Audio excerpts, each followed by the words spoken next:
Want to bounce around a little bit? In Richmond, Virginia, Jesse and Andrew are living that story as old as humanity itself. Two dads bonding with their children before starting their workday. They're beautiful. More than 3 hours south than Greensboro. Yeah, that's the shirt that my friends say I need. I make people. What's your superpower? Allison Via Chorkovsky reminisces about her pregnancies. So it's a calling.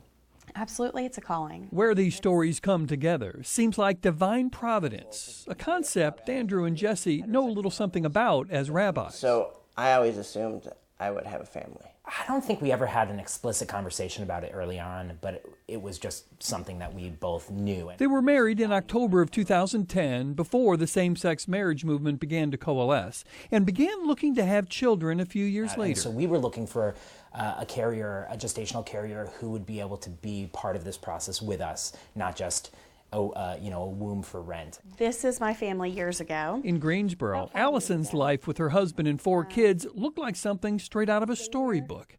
Yet she had a sense that she wasn't done. When I thought that my family was complete, I knew that I wanted to do this for other people. She began to research how she could help others feel the same parental joy that she felt. I weeded through a lot of nonsense.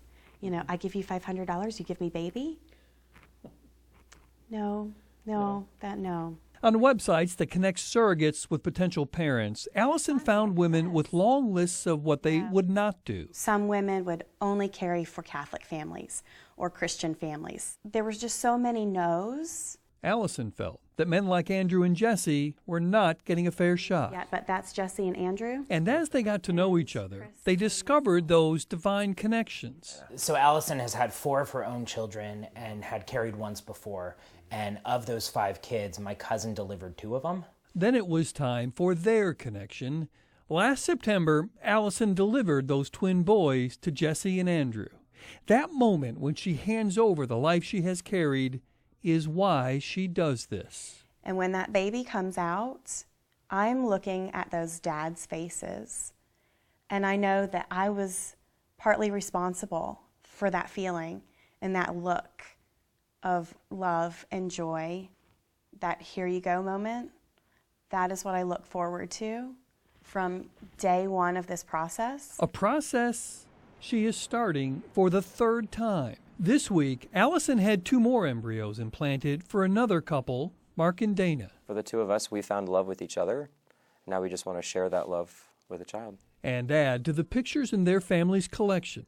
They went through a 2-year process of finding and connecting with Allison. It's one of those things when you find someone that you trust, especially through this process, you don't want to lose them. These are families that will now be connected long after the umbilical cord is cut. And we just fell in love with her and her husband and the kids. Yeah, they're great. They're amazing. They're just an extension of our own families. And you know what? They're part of this process too. These men having babies of their own was an idea that seemed far away just a few decades ago. I just think it's the new normal. Sprung from the thought that love is the most powerful force on earth. Knowing if you have a gift to give, you give it.